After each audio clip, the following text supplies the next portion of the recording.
Welcome to the next lecture of electrical measurement. Now we have discussed the PMMC type instruments, the moving iron type, the electrodynamometer type instruments. Okay, so the next class of instruments which we will discuss is the thermal instruments. Okay, and these thermal type of instruments, they can in turn be divided into two type of categories. One is called the hot wire type of instruments.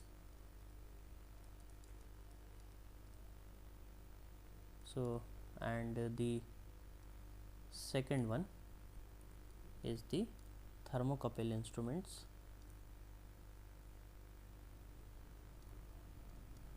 So both these types, that is the hot wire type instruments and the thermocouple type instruments, they can be just classified into this category of thermal instruments. So let us discuss the first one, that is the hot wire type of instrument. Okay, so this is the circuit diagram of the hot wire instrument, which is being drawn here. Okay, so these actually this figure shows the constructional features of a hot wire type instrument, and in this figure the current which is to be measured is passed through a fine wire. Okay, so this wire is being shown here, hot wire is being labeled.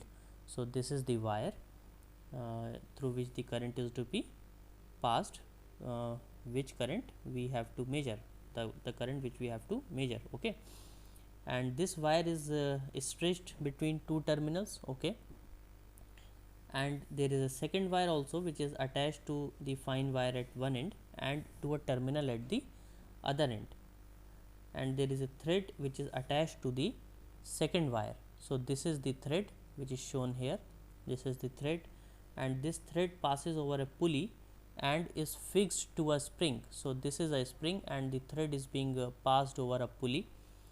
Okay, so if we discuss the operation of these type of instruments, so when the current is actually passed through this wire, that is this fine wire or hot wire, so it gets heated up and it expands. Okay, so we know that due to the thermal expansion property, it will expand when it will get heated up due to the current flowing through it. Okay, so when it will expand, the sag of this wire, okay, will be magnified and the expansion of this wire will be taken up by the spring. Okay, so what happens that this causes the pulley to rotate, and since there is a pointer which is attached so to this pulley, so when the pulley will rotate, the pointer will deflect, and which will indicate the value of the current to be measured. Okay, so all these things are being shown here in this figure. So the expansion of the wire is actually proportional to the heating effect of the current. So we can also say that the operation is actually based on the heating effect of the current. Okay, so the expansion in the wire is proportional to the heating effect of the current and hence to the square of the RMS value of the current. Okay, so this meter can be calibrated to read the RMS value. So this will read the RMS value of the current.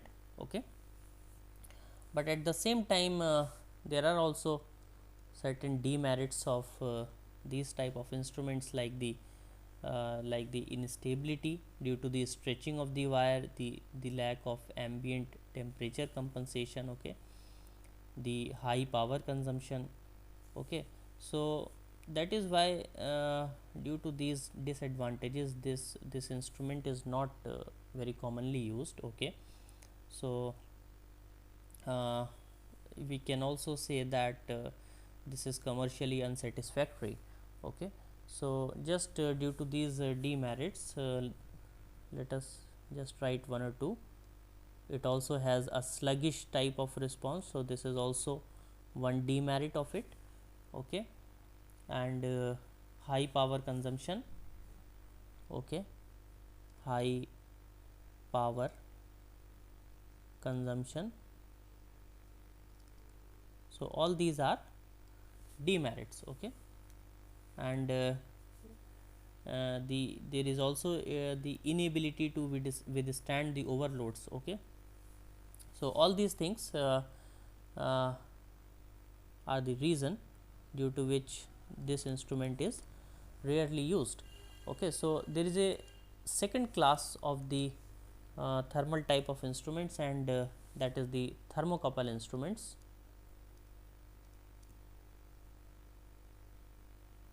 So this is also a thermal type of instrument. Okay, so the circuit of the thermocouple type of instrument is being shown here, and we know that when two metals having different work functions, they are placed together, then a voltage is generated at a junction which is nearly proportional to the temperature. Okay, so actually this junction is called a thermocouple. So we can use this principle to convert the heat energy into the electrical energy. Okay, so whenever there will be two dissimilar metals which are being placed at a common junction and there is a temperature difference, so a voltage will be produced at the output. Okay, so the heat at the junction is produced by the current flowing in the heater element. So the heater element is being shown here, and as soon as heat will produce in it, okay, so at the junction there will be some heat which is which will be produced. Okay, and the thermocouple in turn will produce an EMF at its output terminal, which can be measured by using this instrument. So we have connected a PMMC meter here, so whatever voltage will come here, that can be measured with this PMMC type of instrument. Okay, so the EMF which is being produced is proportional to the temperature. So EMF produced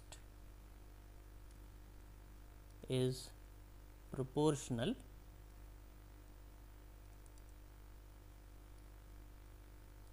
to temperature. Okay, and again we can say that the EMF is proportional also to the RMS value of the current. Okay, so the scale of this PMMC type of instrument can be calibrated to read the current which is passing through the heater element. So these type of instruments can be used for both DC as well as AC type of applications. Okay, so this is a again a thermal type of instrument. Okay, so if there is, let's suppose if there is a temperature difference of T1 minus T2, that is we have two dissimilar metals with the junctions kept at the absolute temperatures T1 and T2. So these are the two uh, junction temperatures T1 and T2. So the EMF which will be produced can be shown by this expression. So the EMF is actually dependent on the temperature difference of the junction. Okay, so these A and B are nothing but the constants whose values depend upon the metal which is being used. Okay, so this is the second type of the thermal type of instruments, we can say.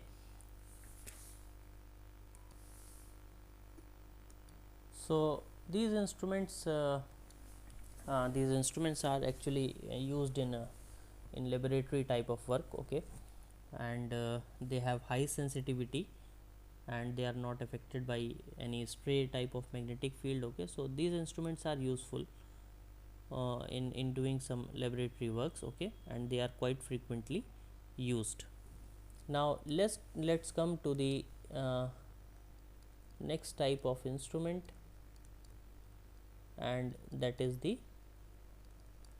electrostatic instruments. So after thermal, this is the last class of instruments, which is the electrostatic instruments.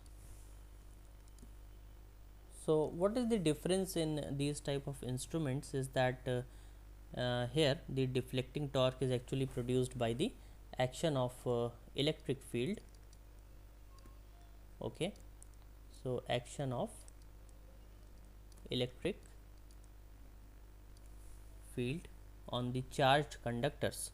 Okay, so they are used as voltmeters. Okay, and there are two different types of operations which are possible, that is the force can act in two different ways. One type actually involves the two oppositely charged electrodes, one of them is fixed, the other one is movable, and due to the force of attraction the movable electrode is drawn towards the fixed one. Whereas in the other type of operation, the forces of attraction or repulsion, there are the forces, both these forces are there, and between the electrodes, and which cause the rotary motion of the moving electrode. So both types of operations are possible. So both actually these different operations are being shown here in this first figure. The linear motion is shown. So if you see this, there are two different plates, one is plate A, one is plate B, and this plate, that is plate A, is a fixed plate, whereas this second plate is a movable plate. So the plates are oppositely charged and they are restrained by a spring which is connected to the fixed point. So this is a spring which is shown here. Okay, this is a spring. So let us suppose that if there is a potential difference of V volt which is to be applied to the plates, then a force of attraction will exist between them. Okay, and then this plate, which is movable plate B, this will move towards A until this force is being balanced by that of the spring. Okay, so the capacitance between the plates is then represented by C, and then the stored energy will just be half CV square.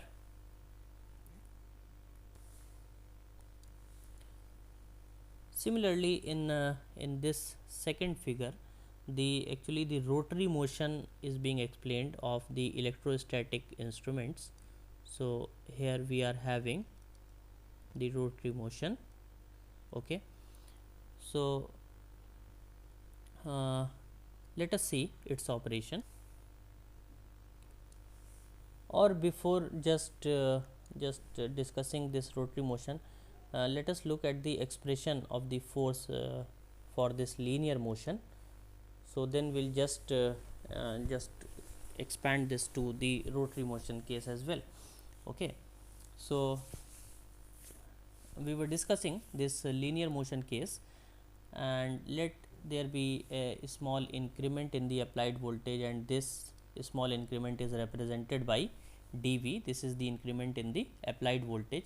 Then in that case the plate B will move a distance towards A, and let us suppose this distance is represented by dx.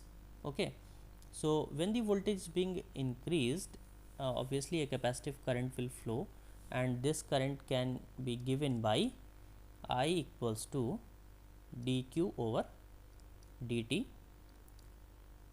where this q can be written in terms of the capacitance and voltage. So this is CV, so it will be C dV over dt plus V dc over dt. Now the input energy is the product of voltage and current multiplied by this dt will be equal to V square dc plus CV dV.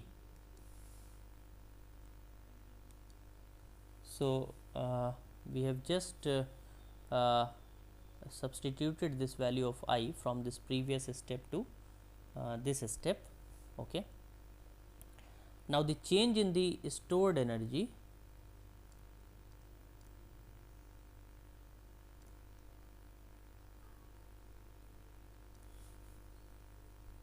should be equal to this half C plus dC V plus dV square minus half CV square. Okay, so if you just solve this or simplify this expression, you should get half V square dC plus CV times dV. We have just obtained this expression by neglecting the higher order terms. Okay, so as they are small quantities in terms of these. So if we just apply the principle of conservation of energy, then the input electrical energy should be equal to the increased in the stored energy plus some mechanical work done. So by applying this conservation of energy, we should get V square dC plus CV dV should be equal to half V square dC plus CV dV plus F dx. Okay, so from here the expression of the force, that is the deflecting force,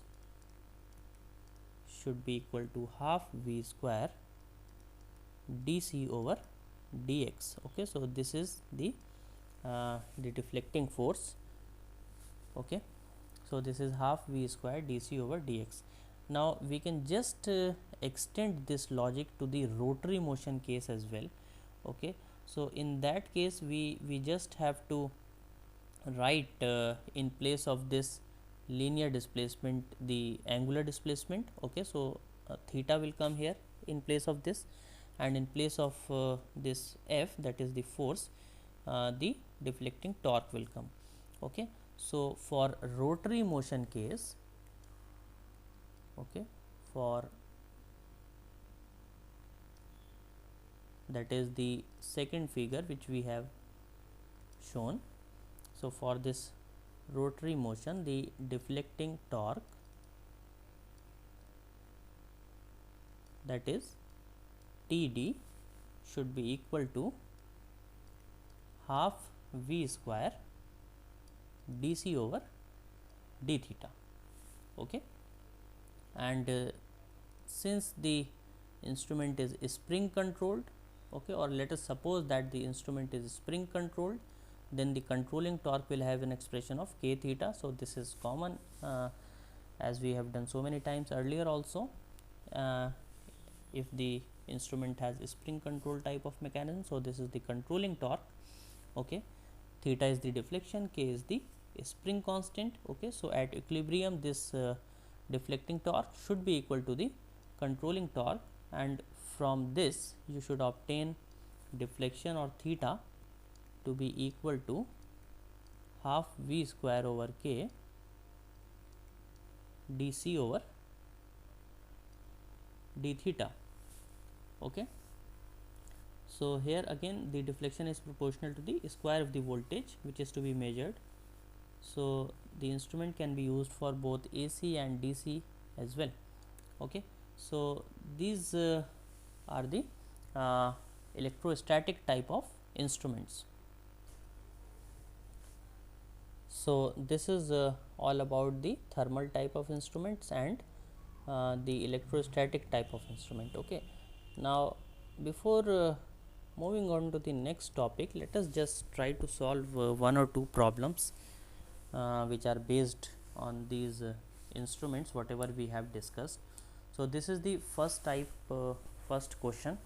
Okay, question states that a periodic waveform observed across a load is represented by this. So the expression is given to you. Okay, so it is written as 1 plus sin omega t for omega t in between 0 and 6 pi. Similarly, minus 1 plus sin omega t when omega t is in between 6 pi and 12 pi. Okay, so this is the waveform which is being observed across a load. Now the measured value using moving iron voltmeter connected across the load is. So the question which has been asked is that if this value is being measured by using a moving iron voltmeter, then what will be the reading of that voltmeter. Okay. So, 4 options are given, root 3 by 2, 2 by root 3, all these 3 or 4 options are given. Okay. So, you have to just analyze or think that how to proceed in this problem. So, you know that the moving iron type of instruments will read the RMS value always. Okay. So, moving iron type instruments will always read RMS value. So, what you have to do, you just have to obtain the RMS value of these this expression which is given to you. Okay. So, if you write the RMS expression, so this is simple, 1 over 2 pi 0 to 6 pi integral 1 plus sine omega t d omega t plus 6 pi to 12 pi, we have minus 1 plus sine omega t whole square d omega t. Okay, bracket close. So, this is the expression of the RMS component of this value. So, this is simple, you must have studied it in this in your first year level. Okay. So, now the only question is to solve this expression. So, if you solve this expression, you will get root 3 by 2. Okay. So, this first option is correct. So, this is how this problem will be solved. Now, let us come to the second problem. So, for second problem, let me just draw the waveform.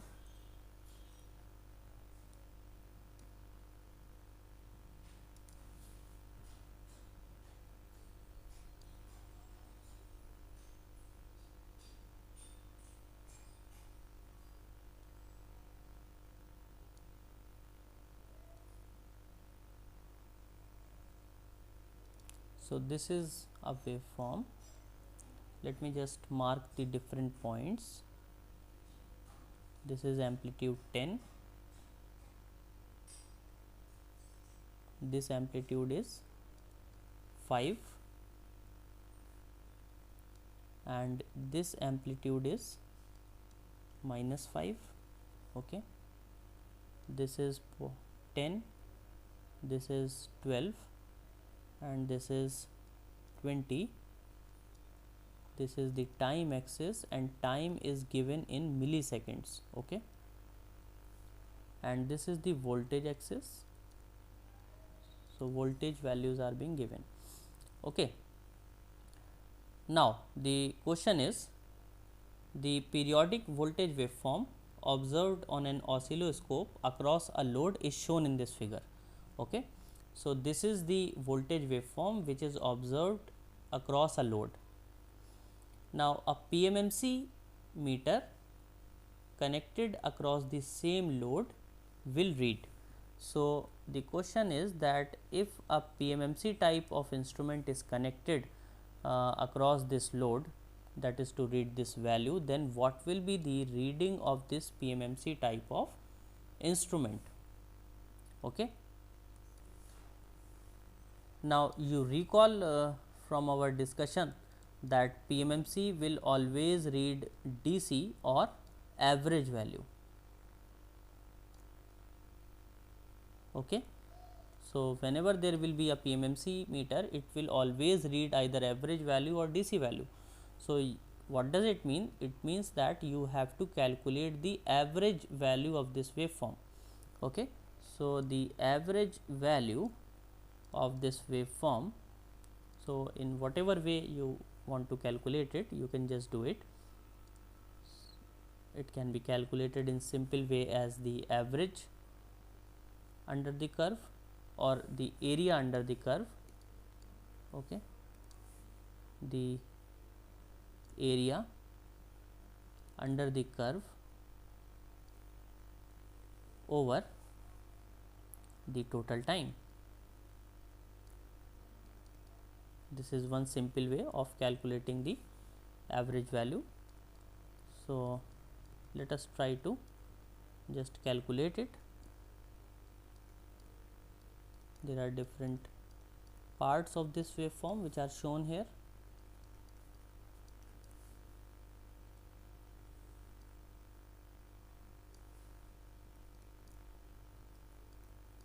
So it will come as 4 volt.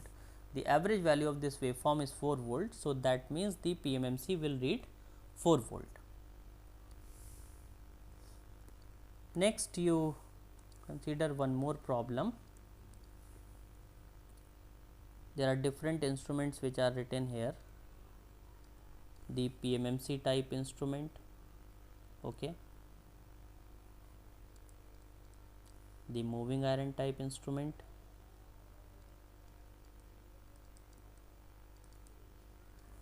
the rectifier type of instrument,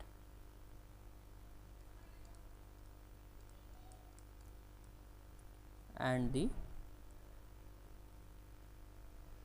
electrodynamometer type instrument, okay. And in this second column, the values which these instruments can measure, these values are written.